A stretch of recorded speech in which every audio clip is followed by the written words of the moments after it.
তোলাবাজি জমি জালিয়াতি মামলায় গ্রেফতার ইডির জালে সোনা পাপ্পু এবং শান্তনু সিনহা বিশ্বাস।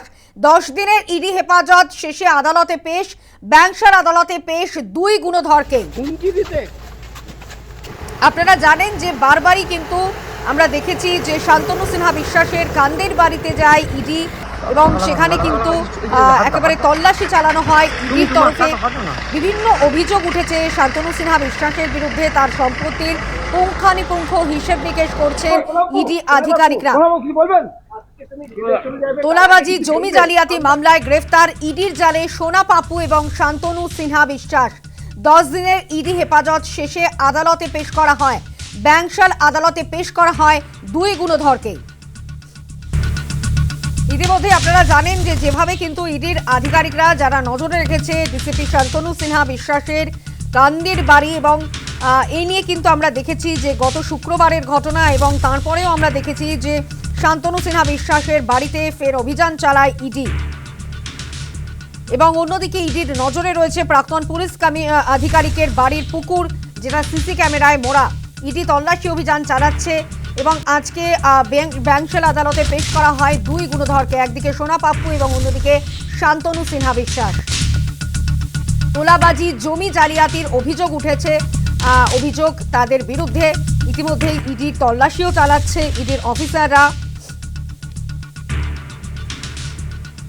আমাদের সঙ্গে সরাসরি রয়েছেন ব্যাংশাল আদালতের সামনে থেকে আমাদের প্রতিনিধি প্রীতি পাত্র। প্রীতি, ব্যাংশাল আদালতে পেশ করা হয় দুই গুণধরকে, একদিকে সোনা পাপ্পু এবং অন্যদিকে শান্তনু সিনহা বিশ্বাস। কি আপডেট উঠে আসছে?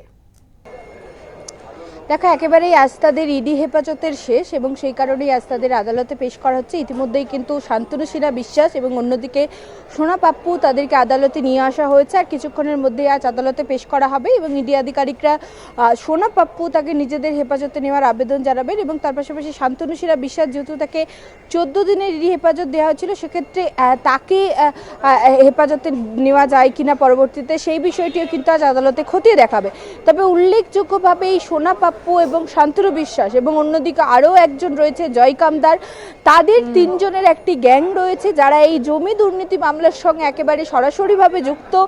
তারা তিনজনে মিলে কিন্তু একেবারে সাধারণ মানুষ বা নিরীহ যারা জমির মালিক রয়েছে তাদের কাছ থেকে কম পয়সায় কার্যত জমি ছিনিয়ে নিতে, তাদেরকে বাধ্য করতে জমি বিক্রি করার জন্য, এমনটাই কিন্তু একাধিক অভিযোগ তাদের পক্ষে রয়েছে। এবং ইতিমধ্যে ইডির পক্ষ থেকে কিন্তু সেই সমস্ত অভিযোগ আদালতে জানানো হয়েছে, বিভিন্ন নথিপত্র পেশ করা হয়েছে, এবং তার পাশাপাশি এটাও জানানো হয়েছে যে এই কাজ করে কিন্তু দিনের পর দিন তাদের সম্পত্তির বহর বেড়েছে, বিভিন্ন জায়গায় তাদের সম্পত্তির খতিয়ান দেখা গিয়েছে।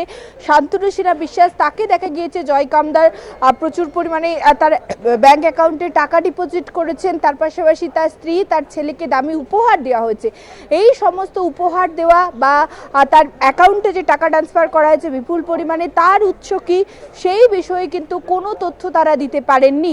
এবং একদিকেই জয় কামদার এবং সোনা পাপ্পু তারা যেমন একেবারে মানুষের জমি ছিনিয়ে নেওয়ার কাজ করতেন এবং তাদেরকে একেবারে পুলিশের সাহায্য দিতে এই শান্তনু সিনহা বিশ্বাস, এবং তার সঙ্গে কিন্তু একাধিক থানার ওসি থেকে শুরু করে আইসি তারা জড়িত রয়েছে। অর্থাৎ তাদের নামে কেউ কোনো অভিযোগ করলে সেই অভিযোগের ভিত্তিতে যাতে কোনো ব্যবস্থা না নেওয়া যায় সেই গোটা বিষয়টি কিন্তু নিশ্চিত করতেই শান্তনু সিনহা বিশ্বাস, যিনি কলকাতা পুলিশের ডিসি পদে ছিলেন এবং প্রাক্তন মুখ্যমন্ত্রীর নিরাপত্তার দায়িত্বও কিন্তু ছিলেন, ফলে একাধিক প্রভাব কিন্তু বিভিন্ন জায়গায় তিনি একেবারে খাটিয়েছেন তা কিন্তু স্পষ্ট। এবং ইডির পক্ষ থেকেও কিন্তু সেই অভিযোগ বারবার নিয়ে আসা হয়েছে। একেবারে ইডির পক্ষ থেকে তাদের গ্রেপ্তার করার পর ইডি নিজেদের হেফাজতে নিয়েছেন, জিজ্ঞাসাবাদ করেছেন। এই তিনজনকে মুখোমুখি বসেও কিন্তু জিজ্ঞাসাবাদ করা হয়েছে। আজ ইডি হেফাজতের শেষে আজ আবারও কিন্তু তাদেরকে আদালতে পেশ করা হয়েছে। ধন্যবাদ প্রীতি। আমরা কথা বলছিলাম আমাদের প্রতিনিধি প্রীতি পাত্রের সঙ্গে। ইতিমধ্যে আপনারা জানেন সোনা পাপ্পু এবং শান্তনু সিনহা বিশ্বাস, কলকাতা পুলিশের ডিসি পদমর্যাদার অফিসার শান্তনু সিনহা বিশ্বাস এবং বিশ্বজিৎ পোদ্দার ওরফে সোনা পাপ্পু ইডির জালে আজ দুই গুণধরকেই ব্যাংশাল আদালতে পেশ করা হয়।